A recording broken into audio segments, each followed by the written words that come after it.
बहुत समय पहले की बात है। एक हरे भरे जंगल के किनारे रमेश नाम का एक सीधा सादा लकड़हारा रहता था। वो अपने परिवार के लिए रोजाना जंगल में जाता और लकड़ियाँ काटकर शहर में बेच आता था। रमेश बहुत मेहनती था, लेकिन उसकी कमाई इतनी कम थी कि उसका जीवन बड़ी मुश्किल से चल पाता था। रमेश के जीवन का एक नियम था, वो कभी भी लालच नहीं करता था और जितनी जरूरत होती थी उतनी ही लकड़ियाँ काटता था। वो हमेशा पेड़ पौधों का सम्मान करता था और मानता था कि जंगल ही उसका घर और जीविका का साधन है। एक दिन रमेश जंगल के बहुत अंदर तक चला गया। उस दिन उसे सूखी लकड़ियाँ नहीं मिल रही थी और उसे डर था कि अगर वह खाली हाथ घर गया तो उसके बच्चों को भूखा सोना पड़ेगा। थककर वह एक घने बरगद के पेड़ के नीचे बैठ गया और गहरी चिंता में डूब गया। तभी अचानक उसे पास की झाड़ियों में से जोरदार दहाड़ सुनाई दी। दहाड़ इतनी भयानक थी कि रमेश का दिल कांप गया। उसने देखा कि एक विशाल बलवान शेर जमीन पर कराह रहा है। रमेश ने पहले तो डरकर भागना चाहा, पर उसने देखा कि शेर का ध्यान उस पर नहीं है। शेर बार बार अपना दाहिना पंजा जमीन पर पटक रहा था और दर्द से बेचैन था। रमेश ने हिम्मत जुटाई और धीरे धीरे शेर के पास गया।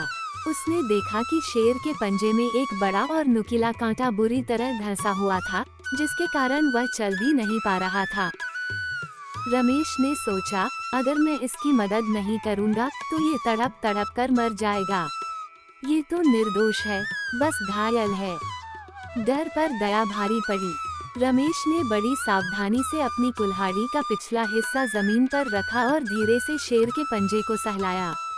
शेर ने गुर्राने की कोशिश की, पर शायद उसे रमेश के इरादे नेक लगे।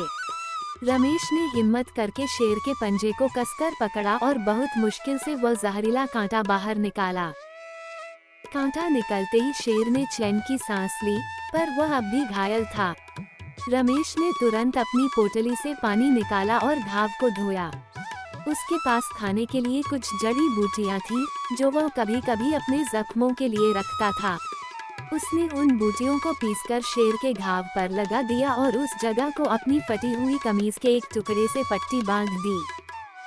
शेर ने कृतज्ञता भरी नजरों से रमेश की ओर देखा। उसकी आंखों में अब कोई क्रोध नहीं था, बल्कि गहरा आभार था।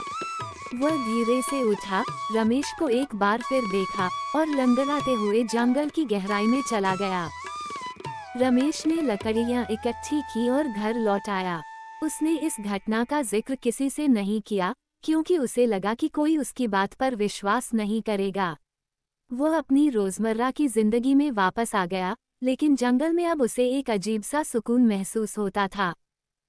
कुछ दिनों बाद रमेश की गरीबी चरम पर पहुंच गई।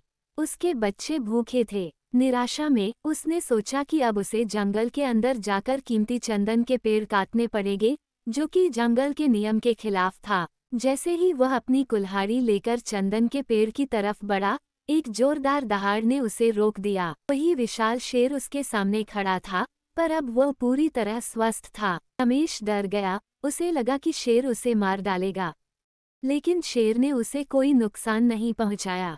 इसके बजाय उसने अपने मुंह में दबाई हुई चमकीली चीज रमेश के कदमों में डाल दी।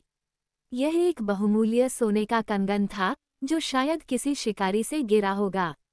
शेर ने धीरे से रमेश को धक्का दिया, जैसे कह रहा हो, तुम्हारी ईमानदारी की यही कीमत है। रमेश की आंखों में आंसू आ गए।